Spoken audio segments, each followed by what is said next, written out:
Tom Kane, this is the voice of Yoda on Star Wars. And the Neverland Podcast you're listening to. Yes. Hi. The Neverland Podcast, episode 72. I'm Jeremy, host of the Neverland Podcast, found at neverlandpodcast.com. This is my show on iTunes and Stitcher. Fabulous secret powers were revealed to me the day I plugged in my microphone and said, "By the power of Neverland, I have a podcast!" I became a mighty podcast host, and Neverland became the geekiest podcast on the internet. There are other things I feature besides Disney: Marvel, Thundercats, and He-Man. Together, we defend Neverlanders from the evil boredom of adulthood.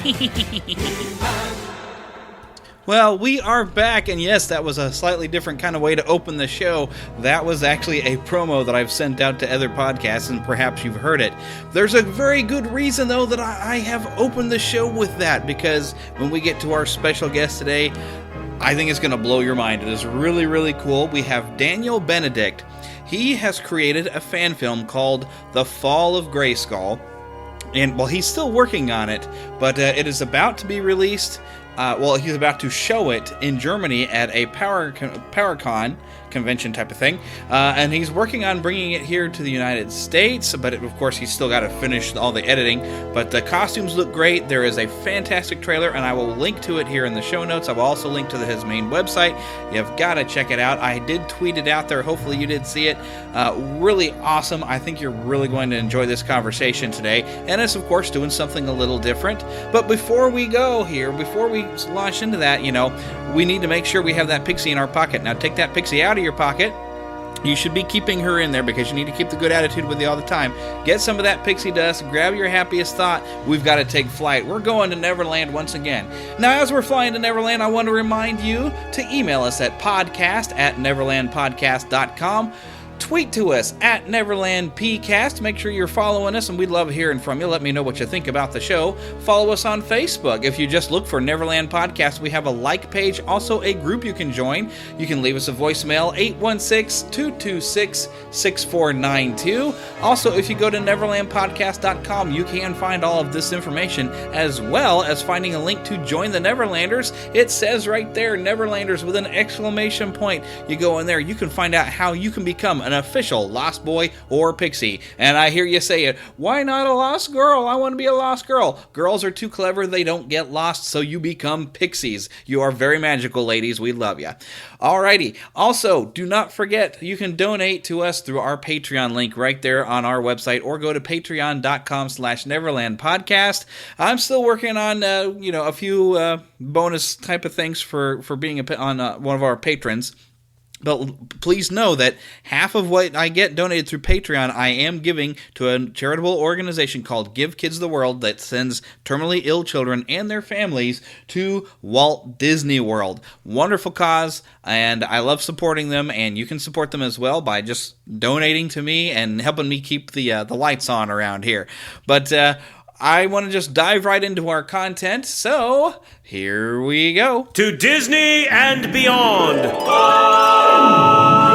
All right, Neverlanders, we have an interesting guest in here with us. We're going to go a little bit beyond Disney into something more of a nostalgic type of area. For those of you who are around about my age, one of the biggest toys when we were little was Masters of the Universe. There was a great animated series that we grew up watching, and through the years we've seen them kind of make a comeback with a second animated series. We've seen Mattel bring some of the toy lines back around. It has always been near and dear to our hearts, but what we've really been missing is, other than the Dolph Lundgren movie, which was passable at best, we needed some good He-Man movies. And while we do have the promise of a potential movie that they've teased us with the Battle Cat image, what we have until then is a fan film.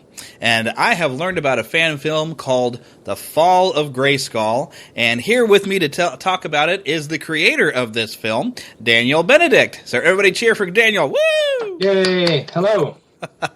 Well, welcome to Neverland, Daniel. Thank you. Thank you for having me. It's not quite Eternia, but it's our little happy place. It will do for now.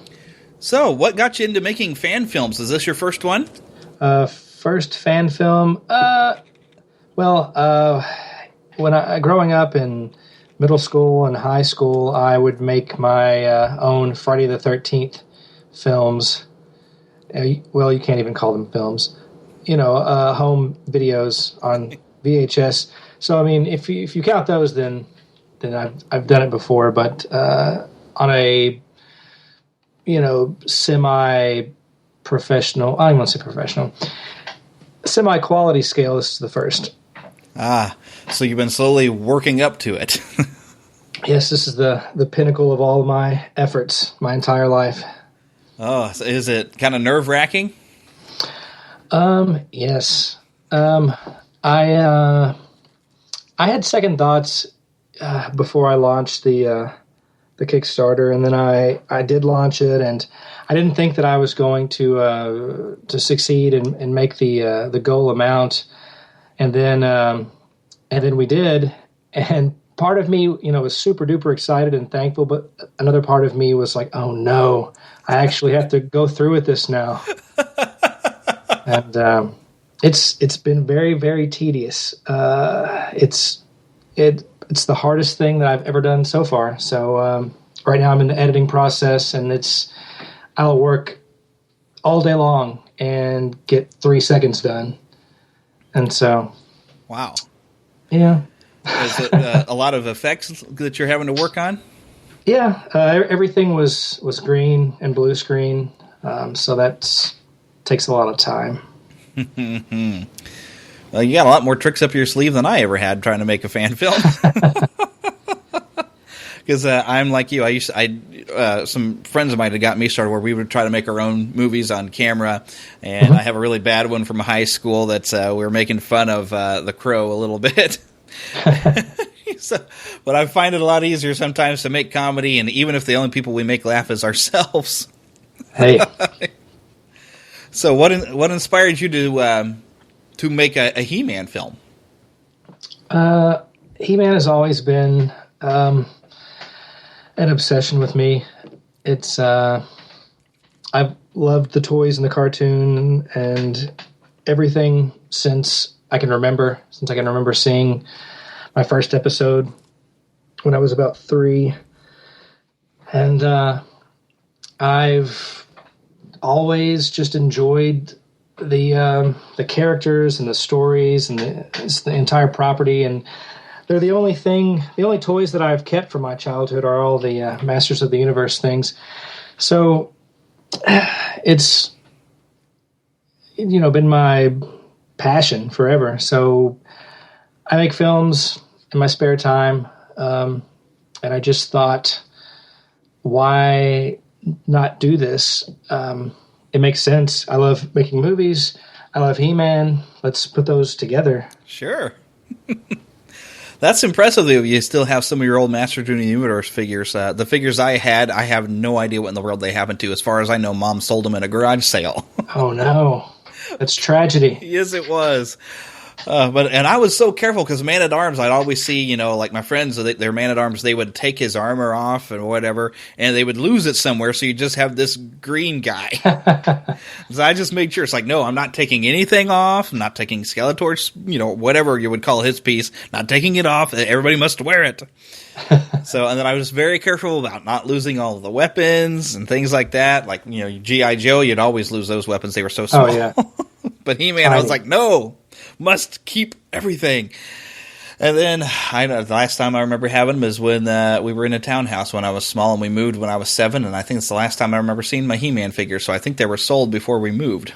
Oh no! And you took such good care of them, and then they're just gone. Yeah, they're gone. That's the life of a kid sometimes, You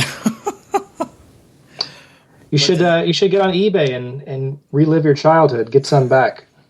Yeah, my wife would probably have something to say about that. Because I am kind of reliving my childhood though through this show, and I've looked at Matty Collector to try to buy some of the new ones because they look fantastic, but they want $50 for them, and I'm like, what? Are you kidding me? Yes, it can get pretty expensive. Yeah, it's any good collecting habit gets expensive. Yes, definitely. If it wasn't expensive, it wouldn't be worth collecting. Very true. Which I think is why it's big for the Lego people. About every cool set that I ever get tempted into getting into Lego, I look at the price of getting and even the Ectomobile that they've released, and I look at the price tag. I'm like, wow. That's actually the only Lego set that I own. Is that? I was so tempted. It's worth it, man. You should do it. Yeah, I probably should. I won't tell anybody. I won't tell your wife. Okay. Now, what they really need is a Masters of the Universe Lego set. Oh, man. Getting us back on topic, but I've always thought that would be cool. I've seen some custom Motu Lego sets out there. They look really, really cool, but yeah, an official one would be wonderful. Oh, yeah. Now, what would you rather have them do? Base them off the original toy line or like the modern toy line? Original, definitely. Oh, yes, definitely original. That's actually one thing I have with the DC Comics now doing Masters of the Universe comics. It didn't take them very long before they started putting out redesigns of the characters, and I always liked the traditional H armor that He-Man had. Yeah, and they start messing with it. I'm like, he doesn't look like He-Man to me anymore. Yeah, I don't really love those redesigns, but I can't bash it because, we took our own liberties with our costumes and weapons and kind of put our own spin on some of them. So I don't want to bash something and then, because I'll probably get bashed for some of the things, some of the choices. But yeah. Yeah, that's definitely something to prepare for when you have so many He-Man fans out there. They're going to be, quick to want to check out the film, and then they're also going to be the ones that are going to nitpick every detail. Oh yeah. So I'm ready. Maybe. How do you prepare for that? I don't know. I need to become a drug addict or something. I don't know. I think that. I'm a huge He-Man fan. I know, the essence of He-Man, and I'm not trying to change anything. I'm trying to pay, tribute to He-Man's, but at the same time making it to where it works like live action and being realistic at the same time. So I think that the choices that we've made and the design are really good, and I hope that most He-Man fans will appreciate that. Hopefully, at least in time. Yeah. So, what was your preference for backstory? Because the original Masters of the Universe toy line had He-Man as sort of this somewhat wandering kind of barbarian who was the guardian of Grayskull. And then later, you had concepts of him being Adam, and then by the time we got to an animated series, they came up with a kind of a superhero concept with having the power sword that he actually transformed, and then of course having his Clark Kent weaker Adam self running around, which I think kind of revolutionized the whole concept of it and actually gave it a lot more story than what the toys had came from. But there are still books out there in existence that you can kind of track down on eBay that still go from the original barbarian style. So what was your preference when looking at the movie, how you wanted to frame it? I love the Filmation cartoon in the 80s. I think that's what made He-Man so popular and successful. So I like the Prince Adam aspect. I like the Superman Clark Kent aspect. It gives you something to anticipate. It gives you something to, if you can only just get the sword, if you could just get it, Yeah. It adds to the plot. But we took a lot of aspects from a lot of areas of the entire franchise. A lot of Filmation stuff, a lot of the cartoon, some mini comic stuff, a lot of stuff from the new toy line, 2000X designs for some of the costumes. So we've plucked things from every facet to make this, the best possible, cohesive story and world that we could come up with. So when it came to costuming, did you find a bunch of cosplayers to try to help with the design? Or how do you manage to get these created? Oh, at first, that was kind of the what got the ball rolling. I was at PowerCon in California in 2013, and I'd become friends with a lot of these cosplayers and actors and stuff, and I thought to myself, we have access to already made like really good costumes, or people that have the talent to make these really good costumes.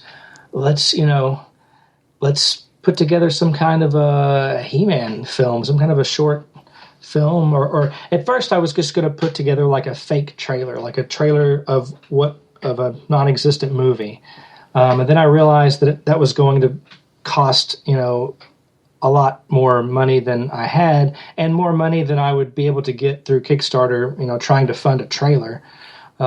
So we made it into a short film. So the costumes, Triclops, Johnny Bilson, pretty much he should legally change his name to Triclops, because he has the perfect costume. He has the character down. Anytime I've seen him at a convention, he is Triclops if he's in costume. Let's see. I had him. He's so talented, so creative. I had him also create the He-Man costume, which I was really particular about. I got with my friend Nate Underwood, and we came up with a concept that pulled from the vintage toy and how that would work realistically. And we searched the internet and found several concept pieces that are fan art, and kind of mashed it together and made this cool idea. Sent it to Johnny, and he created this masterpiece of a costume, in my opinion. I love it. Like the harness, it's as soon as I redecorate my living room, I'm mounting it on the wall, because it is awesome. Let's see. Shadow Weaver.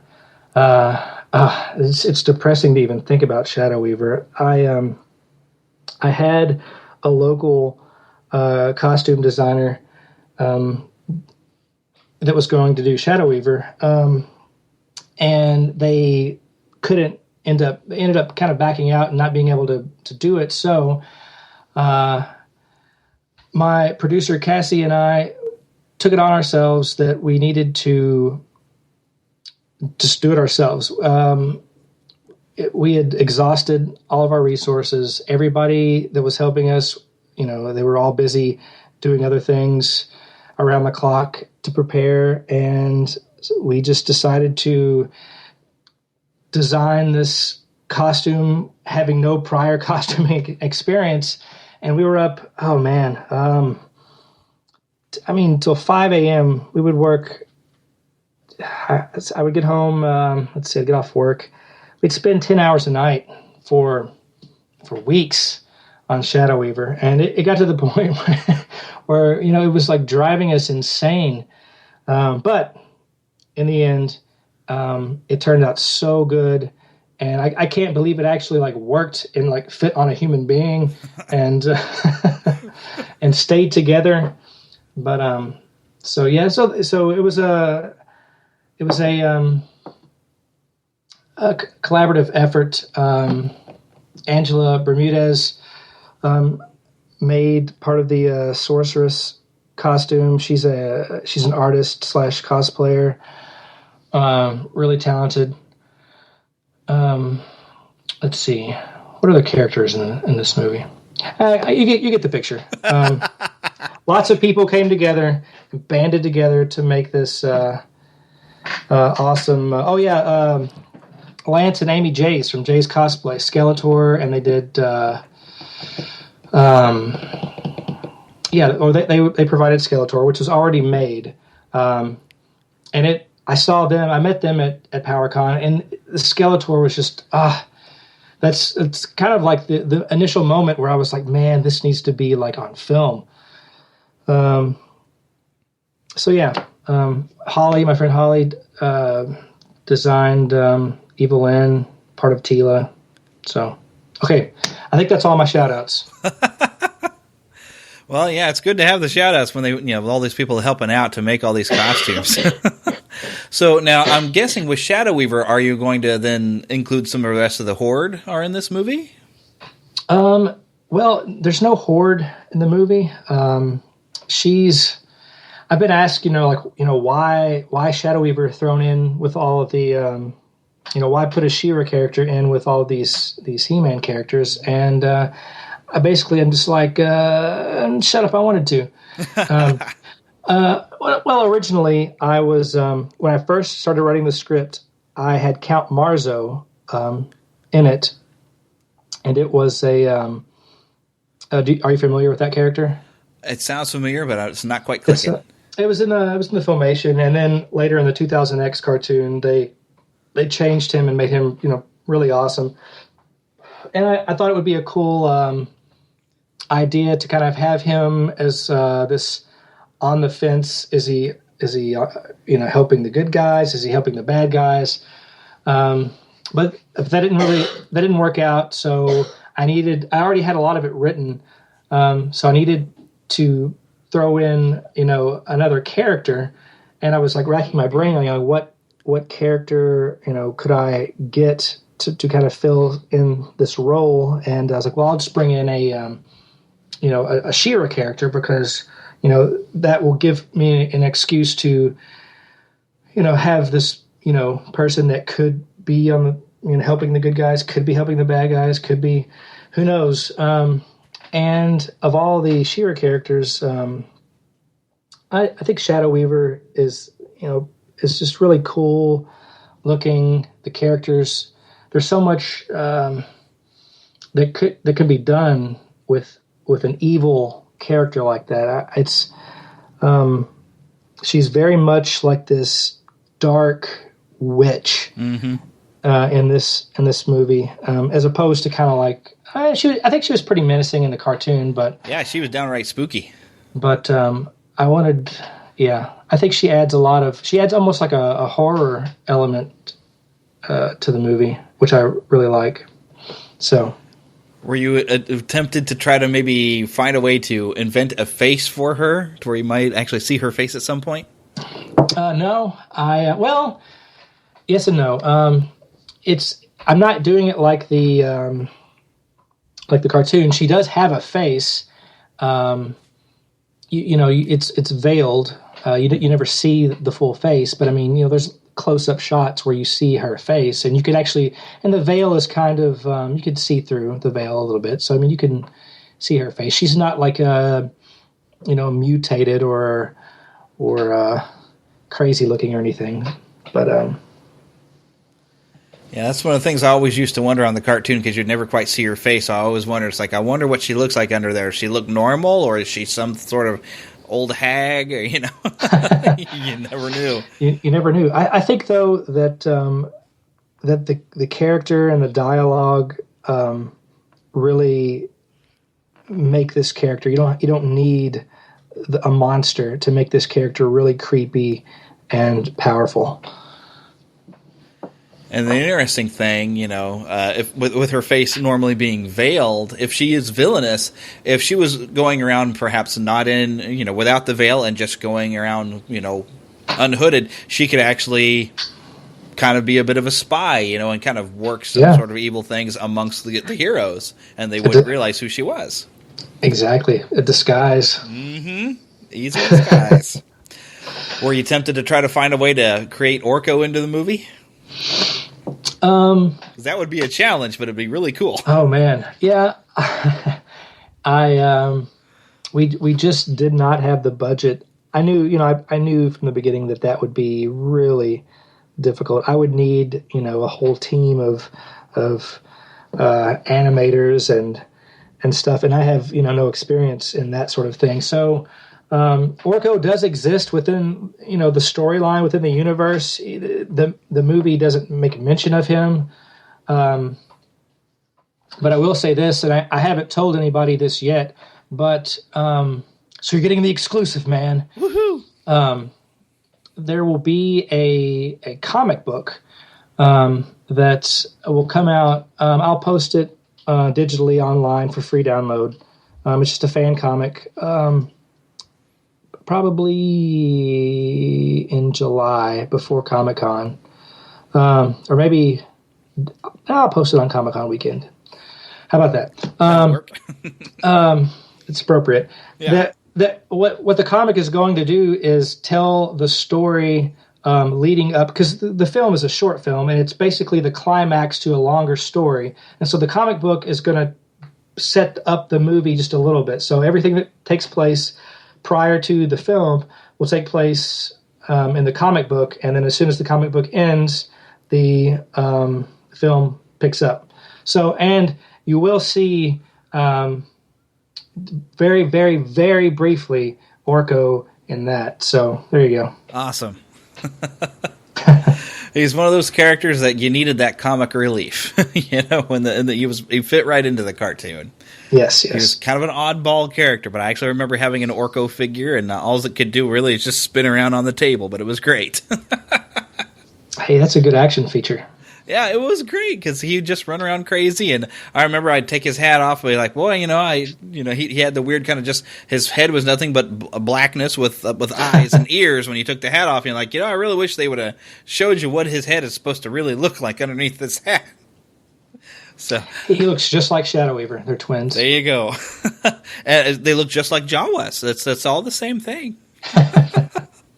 So let's talk about story. Now, how much can you tell us without giving away any spoilers of what you came up with for a storyline? Okay, let's see. So it's called Fall of Grayskull. So apparently, Grayskull has fallen. You could just assume that it's to Skeletor because, he is the main villain. Mm-hmm. So there's that. It's a story about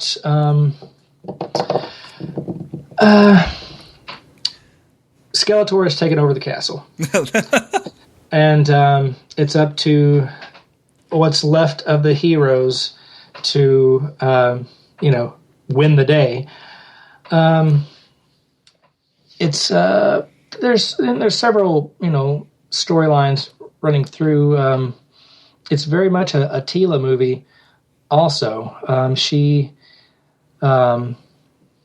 is. If you've seen any of the photos that I've posted, she's designed after the newest or one of the new action figures for the new classics line, Battleground Teela, which they actually based off of a design back in the old, I think, DC comics, where they called her like Bikini Teela because she didn't look like the Filmation cartoon. She had like this metallic like bra on and the furry barbarian shorts. So in the classics bio, she's kind of like the new sorceress of Grayskull because her mother's not there anymore. And so Teela is. Oh, and by the way, like I've been posting bios for the characters in the movie on the website fallofgrayskull.com and on the Facebook page. So if you what have we posted so far? Triclops, Evelyn, Teela, and then we're getting ready to post Shadow Weaver soon. So if you want some info on their characters, there you go. But Teela is very much a combat person. She relies heavily on on fighting. She has a pistol, but she also has inherited her mother's powers. She's the guardian of Grayskull now. She's magical, and so a lot of the story has to do with her coming to terms with the loss of her mom, with these new powers, feeling inadequate, trying to fill this role, as this very, very important person that she doesn't feel like she's worthy to do. So you've got your He-Man, Skeletor, man versus man.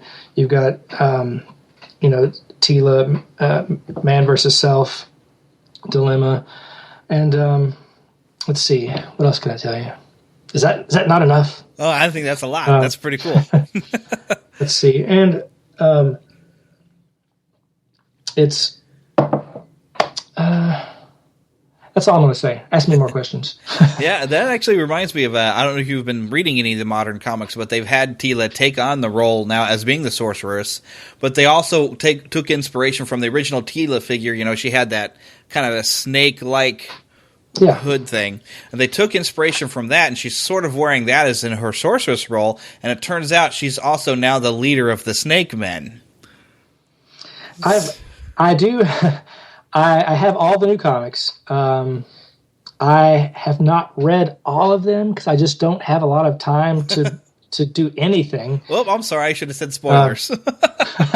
No, I have read those, or I skimmed through several of those, and I saw that. It's a new story. It's something that's never been done before. It's cool. I don't love it, but. I respect it, and I think that it's good. There's those, and there's like the new mini comics with the figures, and reading some of those and the new comics, it kind of like there's so much going on all the time. It kind of like blows my brain sometimes, but. Yeah, and DC seems to be finding new ways to completely shock us and surprise us. I love the way they introduced Adora there in the first issue and had her in a full Hordak mask. And yeah. I was like, this is awesome. So, yeah, just anytime I'm missing most of the issues, but anytime I've looked in there, they've just done a lot of things to turn it on its head in such a way that part of your old child self is like, no, they can't mess with that. And then your newer self is like, oh my gosh, that's really kind of cool. Yeah, that's exactly how I feel about it. So, it's just great to see it still coming back. And I would like to see more like He-Man toys out in the stores and at a reasonable price where if I wanted to collect them and just hanging them on the wall. Oh, I know. I have been known to do that. Yeah, I wish we could get some in retail, and I've heard that that once they do a Hollywood He-Man film, that they'll probably do a toy line for that in the stores. That would be great. That would be very great, especially with that little teaser photo that we've got of Battle Cat's head. Oh, I know. Oh, I was so excited when I saw that. I was jumping around and I had to show my wife. I was like, look, it's Battle Cat. I'm excited. There's no Battle Cat in mine, but yeah, it'd be kind of hard to go and get yourself a tiger and paint it green. Yeah, a little bit of a challenge there. Nah, I do it every day. Yeah, sure. Now, how did you find somebody to play He-Man? I figured, did you go to local football teams or something? Say, we need a big guy to be He-Man. I wasn't sure how to go about finding a person. I thought originally I was going to film it in LA. So I was researching like gyms and places in like bodybuilding organizations there, and I came up empty, and I just Googled, like, I don't know what I Googled. I spent a lot of time, searching for someone. And then one day I was like, well, let me check like professional wrestling. What if there's like a local, wrestling organization there?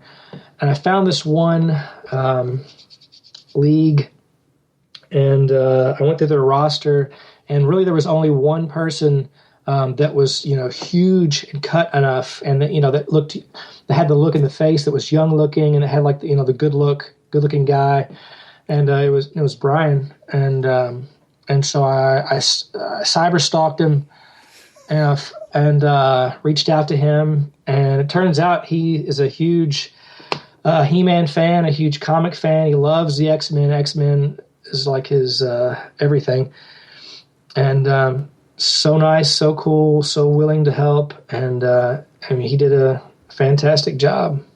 Awesome. He's really had to have that perfect kind of Boy Scout, nice guy kind of face going on.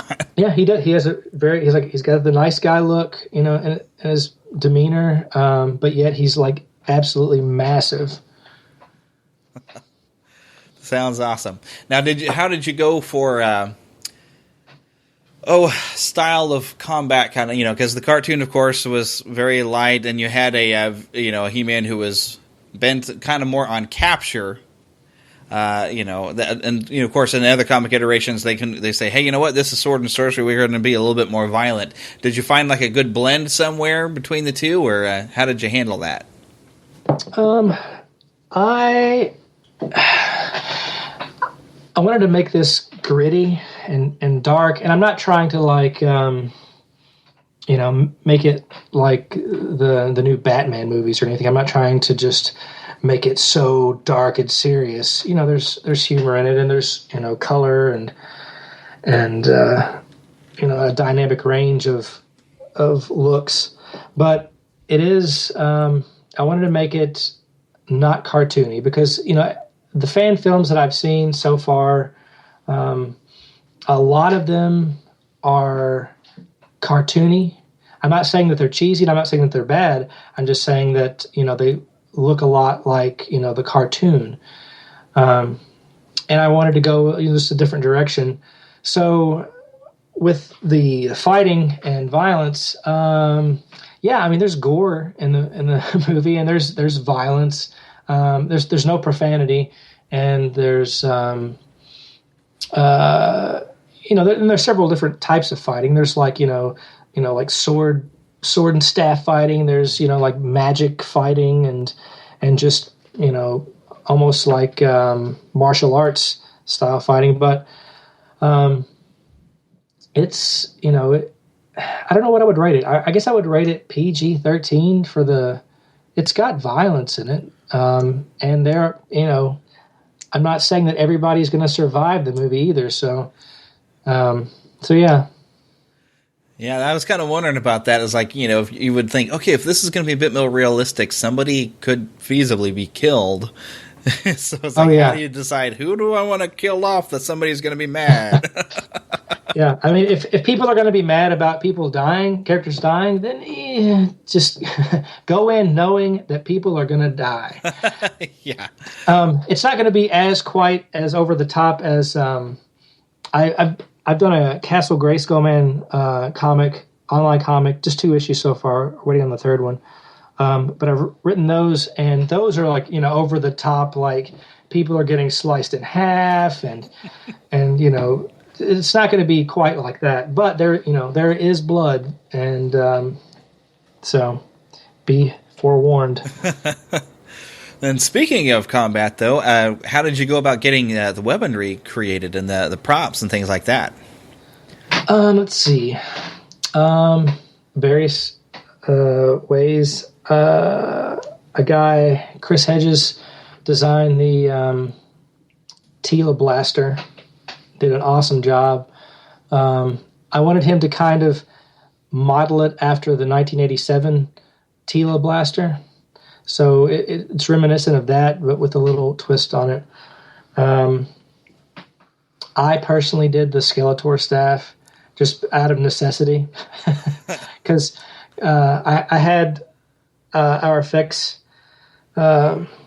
people, Cassandra and Allison.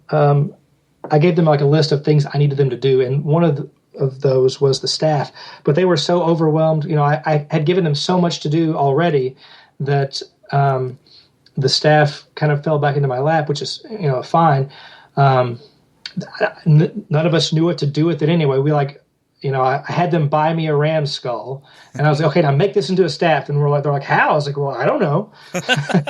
So I just, started drilling holes and getting materials, and so I did that one, and it turned out I'm really happy with that. I'm proud of it. That's another thing that I'll probably hang up in a corner somewhere.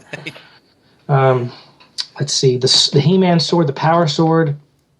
It's mostly just a sword I bought already designed. I did some modification to it, but it had the He-Man cross on the bottom of the handle. It had even like red He-Man crosses on the blade, and that's the thing that people might at first be like, I don't like that because it doesn't look like any of the other He-Man swords I've ever seen. Which, I understand, because when the 2000X cartoon came out, I was like, I hate that sword. It looks nothing like He-Man's Filmation or toy Power Sword. But, I think that it grew on me because, it works for what the cartoon, needed. And now, it's popular. Everyone loves that sword. And when you actually look back to the history of He-Man's sword, I mean, you've got the toy sword, and the Filmation sword was a little bit different, a little skinnier. Then you have the New Adventures of He-Man's sword, which is way different. Yeah, and you had almost like a lightsaber. Yeah, and then you had like the toy, like the actual like role-playing toy of that, which is different. Yeah. And then you had the 2000X sword, and then like the new DC sword is completely different. So yeah, I picked a sword that I thought just looked like a realistic sword. I didn't want it to be like too Conan-ish. I wanted it to look more like a Highlander, or maybe like a Crusader sword, or just something that seemed to be kind of holy, something that was like precious, but still like realistic. It's still something that you could kick some butt with. Yeah. So let's hope that nobody beats me up over it. Yeah. The interesting story though on the the 2000X series. With the toy line, apparently the idea, if you noticed the second round of the toys, Skeletor actually had 2 swords, and yes, they did kind of resemble the old style, and he had a gray one and he had his traditional purple one. Now, the story apparently they were leaning on was they wanted to have, like a continuation, and they thought, well, what if Skeletor has now captured both swords? So then He-Man, or Adam, in order to become He-Man, has a new sword that is supposed to have been half designed by Man-at-Arms, and yet was still the magic principles, which is why, like in the cartoon, his sword had moving parts, and it looked more kind of technological, because they were actually using technology to transform into He-Man was going to be the idea. But of course, by the time they got to start making the cartoon, they thought, well, we'll use these designs, but we want to be more traditional with the story on it. But I always thought that was very kind of a fascinating concept, and I wondered where they were going to maybe go with that, with Skeletor having both swords. Of course, being me, if I'd have been able to purchase both a He-Man and a Skeletor, I might have taken away the gray sword from Skeletor and given it back to He-Man. So now he's got a sword that looks like this. So awesome. How do you handle the transition between Adam and He-Man, if you're doing one? And did you cast somebody completely different to play Adam? That way he actually looks different, because it's one of the biggest things that gets made fun of with the old Masters of the Universe is how could they look at Adam and He-Man and not realize it's the same guy because he looks identical. Adam is all buff, and I did like with the 2000X series where they give you this young, scrawny teenage Adam that suddenly turned into a big hulking He-Man. So how did you handle that? It's more like 2000X. It's this teenage boy who's a completely different actor. I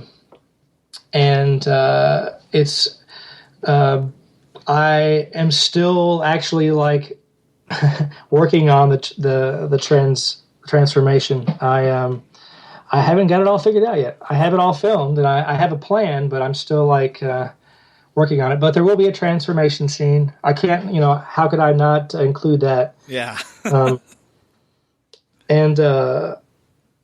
I like the dynamic of having,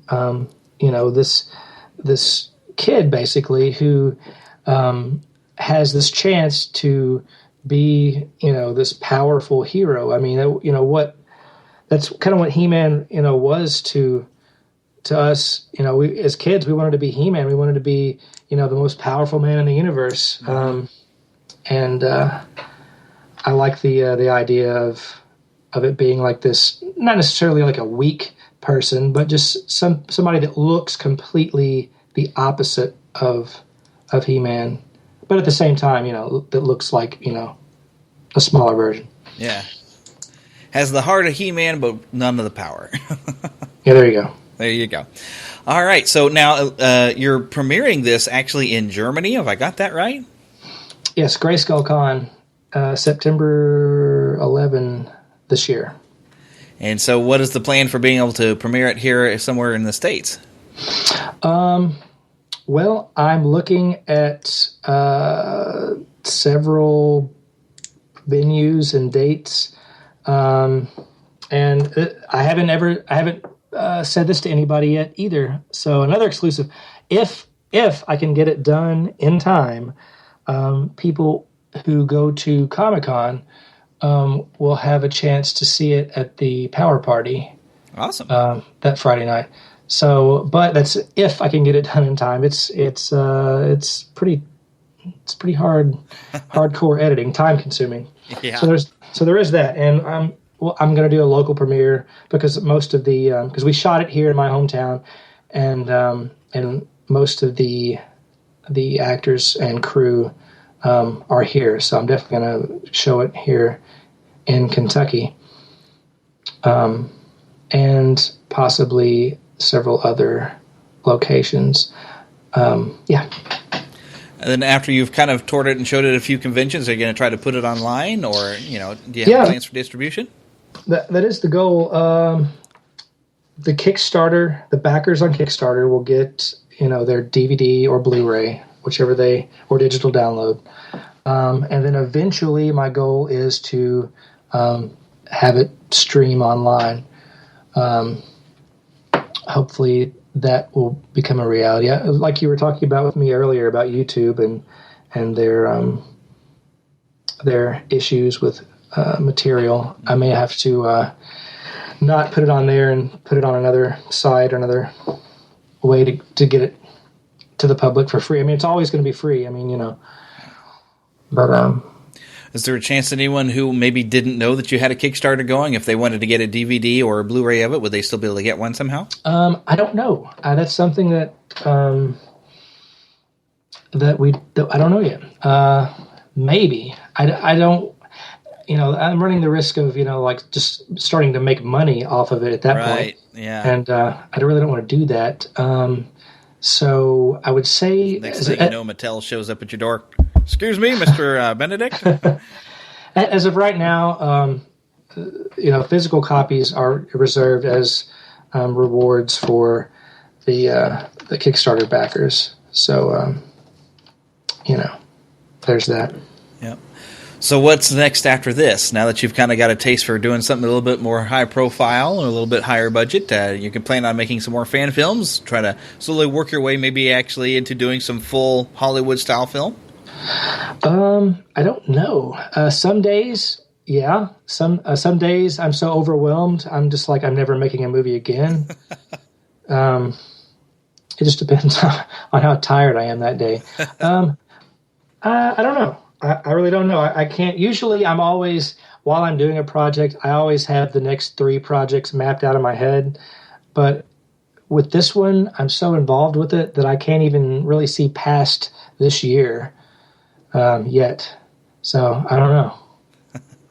Well, George Lucas had a few days like that working on Star Wars, like, oh, I'm never doing this again. And then he, had to stop from, his physical health kind of became a problem. So you never know. This might be just this big launching point. And the next thing you know, like, I got to do more. So, well, if it comes to that, then so be it.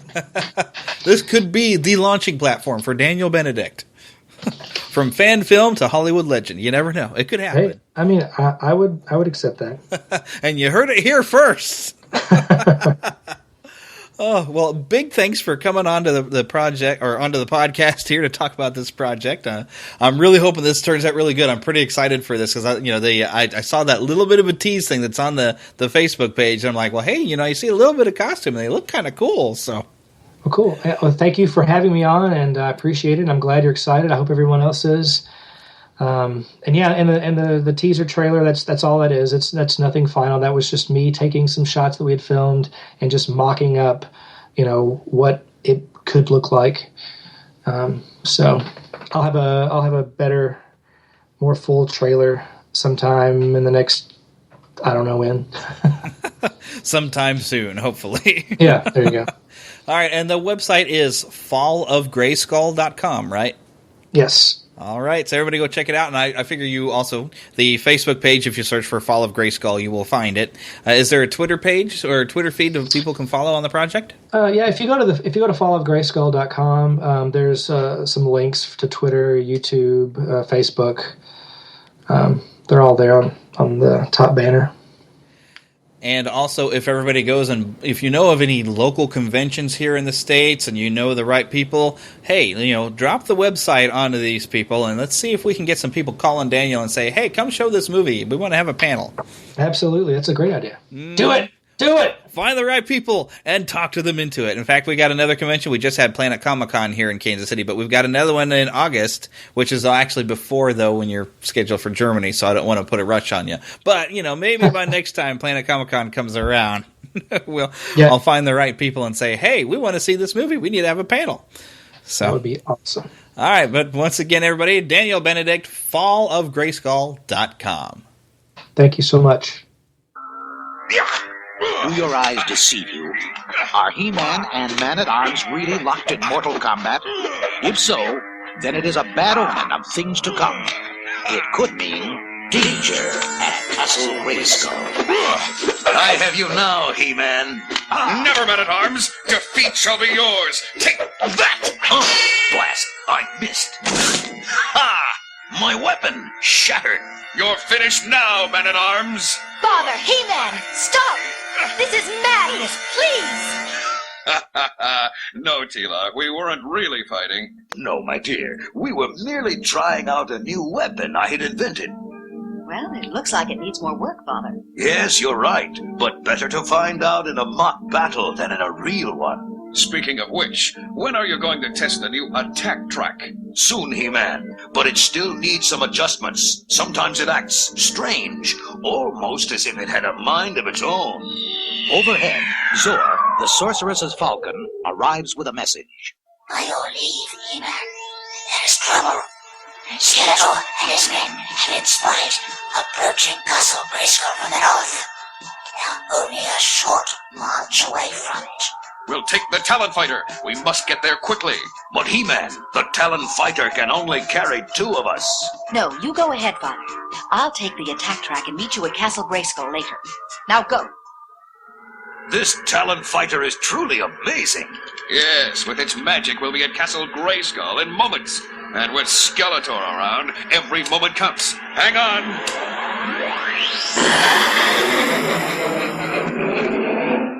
In a flash, our 2 heroes arrive at their destination. I don't understand, He-Man. Skeletor and his band are nowhere in sight. Yes, 'tis strange. Then we'll just have to wait. Meanwhile, Tila is giving the attack track quite a workout. This vehicle is marvelous. These giant treads can handle even the toughest ground. I should be near Castle Grayskull now. Wait, who could that be out here? Manny Faces! How did you get here? I don't really know. I can't seem to remember. Suddenly, Manny Faces changes into his beast self. No, Manny Faces, let me go! From behind a rock steps... Skeletor, I might have known you were behind this. Release Manny Faces from your spell. No, my dear. I still have need of him, and you as well. I shall place you under my control. Energy Blade, work your spell. No, I won't let you... I knew He-Man would fly ahead and leave Tila to follow. Now I have her and the attack track. What is that? Suddenly, a smoke screen billows out of the attack track. Curse this machine! It must have a defense system. Bah! Leave it here to rot. Let's get to Castle Grayskull. Later at Castle Grayskull... Triclops, use your gamma vision to look around this corner. What do you see? He-Man and Man-at-Arms are standing in the watchtower, Master. Excellent! Now it's Tila's turn to help me. Go forward, my dear, and call He-Man. He-Man, I am here. Open the drawbridge. Yes, right away, Tila. Drop your weapons, He-Man, and remove your super suit. That's right. Now I am master of Castle Grayskull, and I will learn its secrets. Trapjaw, take these three away to the dungeon. Below ground in the dungeon, Who'd have thought it? The mighty He-Man locked up in a dingy cell. Quiet, fool. Ah! My, is that the best the great He-Man can do? Just throw water? Don't talk to me. Just leave me alone. Just for that, I'm going to stay and keep you company. Say, did I ever tell you about the time I fought off 16 giant spiders? upstairs, Skeletor is busy trying to study the castle's command center. Beastman, leave that alone! Don't touch that merman! How can I learn the secrets of the castle with you bumblers poking around? Master, what does this lever do? Serves the fool right! Meanwhile, in the dungeon, a strange change is taking place. Then the sword went... What's happening? I can't move my mouth. It worked! He's rusted shut! What? Of course. That's why He-Man threw the water at him, and then kept him here talking. The iron in his jaw and arm is rusted tight. He can't even move or call for help. Get his keys! The game is finished, Skeletor! No! Beastman! Merman! Get them! Looks like your master is escaping and leaving you with the dirty work, Beastman. But we'll have this bunch cleaned up in no time. Right. I'll go after Skeletor. One more step, He-Man, and Tila is finished! Throw down your weapons! What's that? What are you doing? Seemingly out of nowhere, the Battle Falcon Zor swoops down and drops a bomb from his background. Great shot, Zor! You blew him right over the castle wall. Curse you, He-Man! You and all your friends and your weapons and... Look, He-Man, it's a tack track. It's firing lasers at Skeletor. I think you were right, Man-at-Arms. That machine does have a mind of its own. Well, there goes Skeletor and his band, Many Faces. And his spell over me is now broken. That only leaves our jailer Trapjaw to deal with. What should we do with our rusted foe? Perhaps you could use him as a dummy for combat practice. Hey, Man-at-Arms.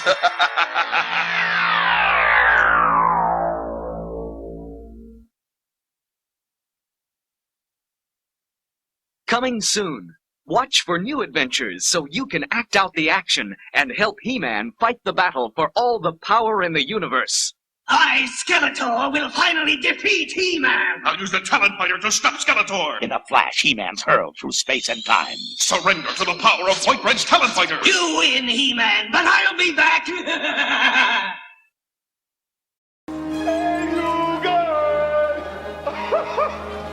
Neverland feedback. Okay, now, before we wrap this up, we want to give us a little shout out here to some brand new Neverlanders. And I'll just read you exactly what these emails said. I have two new add-ons here, two new emails. The first one says, I'd like to be Pixie Beth Build Friend. Or Build Fiend, actually. Okay, Pixie Beth Build Fiend. I'm still playing with Legos, and I take the pledge to never grow up. Well, if you're playing with Legos, you've certainly achieved that goal of never growing up, and I salute you. I was never very good at building Legos myself, so I definitely have to take my hat off to anyone who can build. Oh, and by the way, did you know that there is a Labrynth Lego set that Beth has designed, and it is available? You can vote for it to make it an actual set. We're going to have Beth on, and also the people behind the Pinocchio set that I've actually, if you look in your show notes, we have had a link on there for quite a long time to go so you can support the Pinocchio set. But Beth has a set as well of the Labrynth movie. Very, very cool. So check out your show notes, check out neverlandpodcast.com, and be on the lookout for an upcoming episode where I did sit and talk with them. Sit and talk with them, I say, but, of course, across the internet. But it was a lot of fun. They were great people, and you're going to enjoy that. That is coming up very soon. In fact, most likely, unless something huge happens, it'll be next week. Also, I've got another email that says, "This is Rick Myers of the Fumbling Forwards blog. For my Lost Boy name, it will be Lost Boy Tricky Rick. It is an old nickname, and I still get people calling me that." Now, many of you will know who Rick Myers is. He was actually on our show, and we did our Marvel DC 102 conversation with him. He used to have a blog that was called Recovering Uber Geek, and now it is called Fumbling Forwards. He also has a Facebook page and things like that, so go check him out. All right, we also have a couple of new Twitter followers that I want to give you a little shout out. Gavin McHale and Chase A. Thompson. Also, adding onto our list of followers, we have Lorelei Wilson and Buggy Irk. Buggy Irk is the originator of the Pinocchio LEGO Project, which you can find now a link in the show notes. Also, we have Filip Longvinenko, which I probably got his name wrong. He's from Ukraine, is a music composer for film and games. How cool is that? Also, we have David Dollar from the Deuce Cast. And also, our guest this week has become a follower, Daniel Benedict. So I do advise everybody, come and check out our Twitter feed. I do try to tweet a lot of fun. I haven't gotten a chance to lately do as many things as I normally would, where I'd have Marvel Mondays, Turtle Tuesdays, Wayne Wednesdays, and things like that. Life has been kind of complicated lately. I've been starting in with a new job, which, by the way, for your mail carrier's sake, secure your dog. Yeah, I thought it would be kind of an uncommon thing, but it seems it's a bit more common for us to get attacked by dogs, and I had to go through a training to protect myself from dogs today.